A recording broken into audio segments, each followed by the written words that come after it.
Hey everyone, welcome to the fourth part of chapter 1 of class 6, The Earth in the Solar System. आज हम लोग पढ़ेंगे planets के बारे में और अगर आपने और सारे पार्ट्स नहीं देखे हैं तो मैंने आई बटन पे ऐड कर दिया है, आप जाके देख सकते हैं। तो स्टार्ट करते हैं द प्लैनेट्स। सबसे पहली बात, हमारे सोलर सिस्टम में 8 प्लैनेट्स हैं। अगर हम लोग ऑर्डर देखें प्लैनेट्स के डिस्टेंस का फ्रॉम द सन, तो सबसे पहले है मरकरी जो सन के सबसे पास है, उसके बाद है वीनस, फिर Earth, Mars, Jupiter, Saturn, Uranus and Neptune. इसको याद करने के लिए बचपन से एक स्टेटमेंट बताई जाती है, my very educated mother just speak Urdu and Nepali. NCERT में कुछ और दिया है, मेरे को कुछ और बताया गया था, इसीलिए मुझे यही वाला याद है। My very educated mother just speak Urdu and Nepali. अब अगर हम लोग ऑर्डर देखें प्लैनेट्स के साइज का, सबसे बड़े प्लैनेट से सबसे छोटे प्लैनेट तक का, तो सबसे बड़ा प्लैनेट है जुपिटर। जुपिटर के बाद है सैटर्न, फिर यूरेनस, नेपट्यून, अर्थ, वीनस, मार्स, मर्क्यूरी। अब प्लैनेट्स को 2 कैटेगरीज में क्लासिफाई किया गया है, inner planets and outer planets. Inner planets में हम लोगों का मरकरी, वीनस, अर्थ, मार्स आता है और ये प्लैनेट्स, इनर प्लैनेट्स सन के ज़्यादा क्लोज हैं और इनर प्लैनेट्स रॉक्स के बने हुए हैं। और इन प्लैनेट्स को, इनर प्लैनेट्स को हम लोग टेरेस्ट्रियल प्लैनेट्स भी कहते हैं। टेरेस्ट्रियल प्लैनेट्स का मतलब अर्थ लाइक प्लैनेट्स। अब बात आती है आउटर प्लैनेट्स की। आउटर प्लैनेट्स में जुपिटर, सैटर्न, यूरेनस, नेपट्यून है। ये लोग सन से बहुत दूर हैं और इन प्लैनेट्स को गैस जाइंट्स भी कहा जाता है क्योंकि ये प्लैनेट्स गैस के बने हुए हैं। अब हम लोग प्लैनेट्स के बारे में कुछ बातें जान लेते हैं जो सारे प्लैनेट्स में कॉमन है। सबसे पहली बात, प्लैनेट्स हेवनली बॉडीज़ हैं या सेलेस्टियल बॉडीज़ हैं। प्लैनेट्स की अपनी हीट और लाइट नहीं होती है, ये सन की लाइट को रिफ्लेक्ट करते हैं, इसीलिए ये शाइन करते हैं। और सारे प्लैनेट्स स्फेरिकल शेप के होते हैं। सारे प्लैनेट्स सन के अराउंड रिवॉल्व करते हैं इलिप्टिकल ऑर्बिट में, इलिप्टिकल पाथ पे रिवॉल्व करते हैं और उस इलिप्टिकल पाथ को ऑर्बिट कहा जाता है। और सारे प्लैनेट्स की अपना अपना इलिप्टिकल पाथ होता है, सारे प्लैनेट्स की अपनी ऑर्बिट होती है। और वाइल रिवॉल्विंग अराउंड द सन, सन के अराउंड रिवॉल्व करते समय ये लोग अपने एक्सिस पे रोटेट भी करते रहते हैं। और प्लैनेट्स और सारे प्लैनेट्स डिफरेंट टाइम लेते हैं अपनी एक्सिस पे रोटेट करने के लिए और सन के अराउंड रिवॉल्व करने के लिए। अब हम लोग पढ़ते हैं अपने अर्थ के बारे में। अर्थ को स्टार्ट करने से पहले एक जो पॉइंट्स मैं प्लैनेट्स में भूल गई हूँ वो बता देती हूँ। सब जो सारे प्लैनेट्स हैं वो सन के around west to east revolve करते हैं, सन के around west to east revolve करते हैं। अब हम लोग स्टार्ट करते हैं अर्थ को।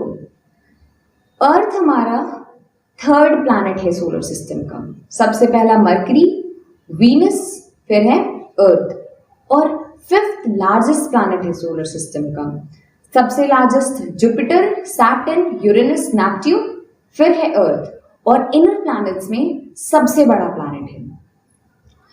सब जानता है कि हमारी अर्थ का लोकेशन सन के रेफरेंस में बेस्ट है और हमारे अर्थ पे फेवरेबल इन्वायरमेंटल कंडीशंस हैं और हमारे जो अर्थ पे टेम्परेचर है, अर्थ के सरफेस का टेम्परेचर वो बहुत सही है क्योंकि इस रेंज ऑफ टेम्परेचर में जो वाटर है वो अपने तीनों फॉर्म्स में एग्जिस्ट कर सकता है।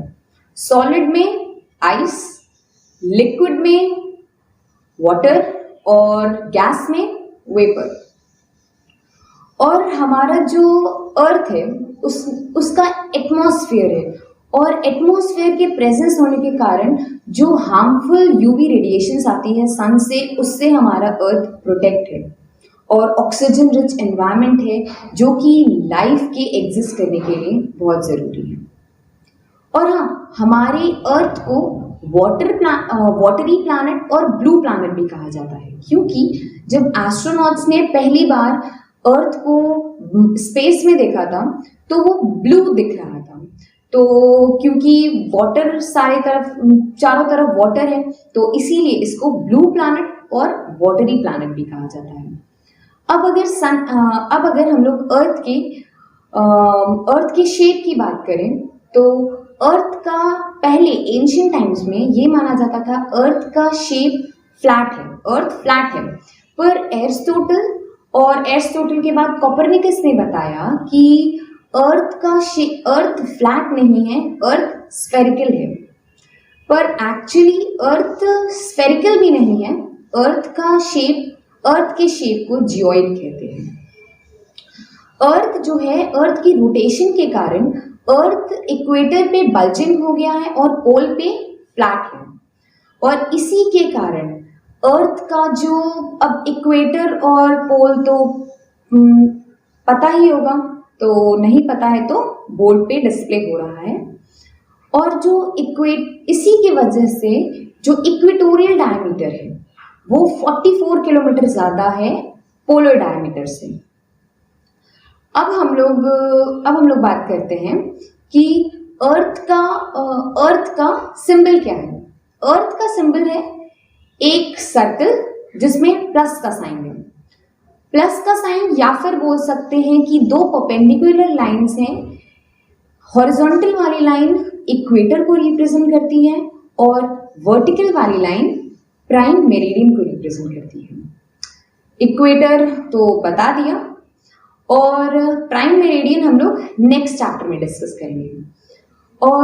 और केवल हमारा अर्थ ऐसा प्लैनेट है जिसका नाम माइथोलॉजिकल डाइटी पे नहीं है। माइथोलॉजिकल डाइटी मतलब किसी भगवान के नाम पे या फिर किसी पुरानी कहानियों के नाम पे नहीं। तो और जितने भी प्लैनेट्स हैं सोलर सिस्टम में, कोई रोमन गॉड ऑफ लव है, ब्यूटी है, या फिर कोई रूलर का नाम है, तो पर हमारा अर्थ का ऐसा कुछ नहीं है। अब हम लोग पढ़ेंगे और भी जो भी बचे हुए प्लैनेट्स हैं हम लोगों के 7 प्लैनेट्स, उनके बारे में पढ़ेंगे, बहुत छोटा छोटा जानेंगे। तो अब हम लोग पढ़ते हैं अदर प्लैनेट्स के बारे में सोलर सिस्टम के, अर्थ के जो अलावा और भी प्लैनेट्स हैं उनके बारे में।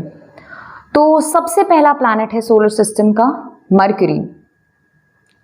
मरकरी जो है सन के क्लोज है, क्लोजेस्ट प्लैनेट टू द सन। और जो मरकरी का नाम है वो पड़ा है मैसेंजर ऑफ रोमन गॉड्स के नाम पे, the messenger of Roman gods. उनका भी नाम मरकरी है, तो इसका भी नाम उन्हीं के नाम पे पड़ा है। और मरकरी पे दिन और रात का टेम्परेचर में बहुत ज़्यादा डिफरेंस होता है। अगर दिन का टेम्परेचर 400 डिग्री सेल्सियस है तो रात का टेम्परेचर -170 डिग्री सेल्सियस होता है। अब जो नेक्स्ट प्लैनेट है वो है वीनस। वीनस है सेकंड प्लैनेट है ऑफ द सोलर सिस्टम। और वीनस का जो साइज है वो अर्थ के जैसा ही है, इसीलिए अर्थ के सिमिलर साइज है, इसीलिए इसको अर्थ ट्विन भी कहा जाता है। अर्थ का ट्विन भी कहा जाता है वीनस को। और वीनस सनसेट के बाद भी दिखाई देता है, तो इसीलिए इसको इवनिंग स्टार भी कहा जाता है। और सनराइज के पहले भी दिखाई देता है, इसीलिए इसको मॉर्निंग स्टार भी कहा जाता है। और अब इसके बाद है अर्थ। और हाँ, मरकरी का भी कोई मून नहीं है, मतलब मरकरी की नेचुरल सैटेलाइट नहीं है और वीनस की भी नेचुरल सैटेलाइट नहीं है। मरकरी और वीनस ही ऐसे जो दो प्लैनेट्स हैं जिनकी अपनी नेचुरल सैटेलाइट नहीं है, कोई इनका मून नहीं है। फिर इसके बाद अर्थ का भी है और इसके बाद जितने भी प्लैनेट्स हैं सबकी अपनी नेचुरल सैटेलाइट है। Mars, named after Roman God of war. Mars का जो नाम है वो रोमन के गॉड हैं वॉर के, उनके नाम पे पड़ा है और मार्स को रेड प्लैनेट भी कहा जाता है। और इसका जो साइज है वो अर्थ के साइज का हाफ है, half size of the earth. और मार्स की 2 मून्स हैं, मार्स की 2 सैटेलाइट हैं। अब इसके बाद बात आती है सोलर सिस्टम के सबसे बड़े प्लैनेट की, जुपिटर।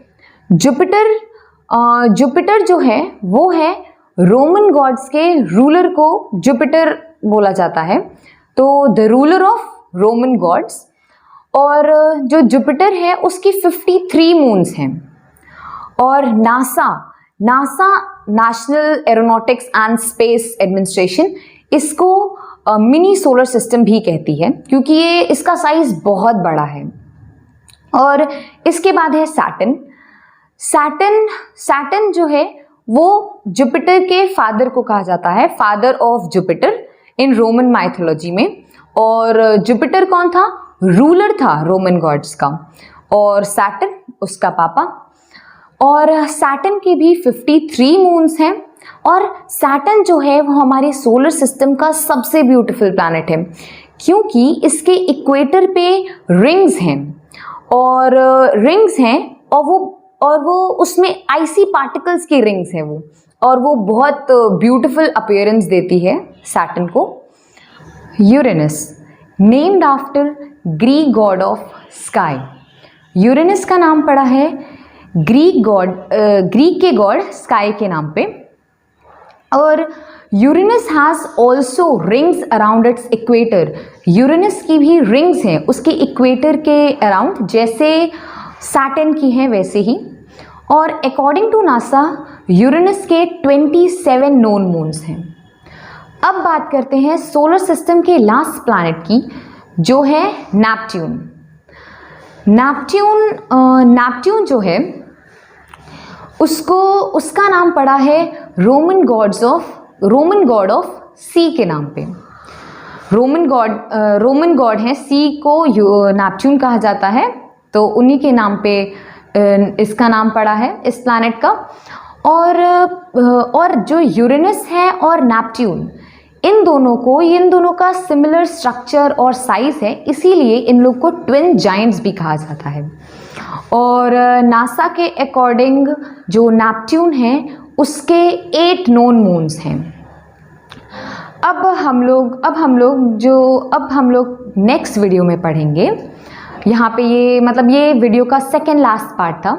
अब हम लोग नेक्स्ट वीडियो में जो बची हुई चीज़ें हैं इस चैप्टर में, जैसे कॉमेट्स, एस्टेरॉइड्स और कॉन्स्टलेशन, इनके बारे में पढ़ेंगे। तब तक के लिए बाय बाय। और वीडियो को प्लीज़ लाइक कर देना, चैनल को सब्सक्राइब कर देना, और थैंक यू, बाय।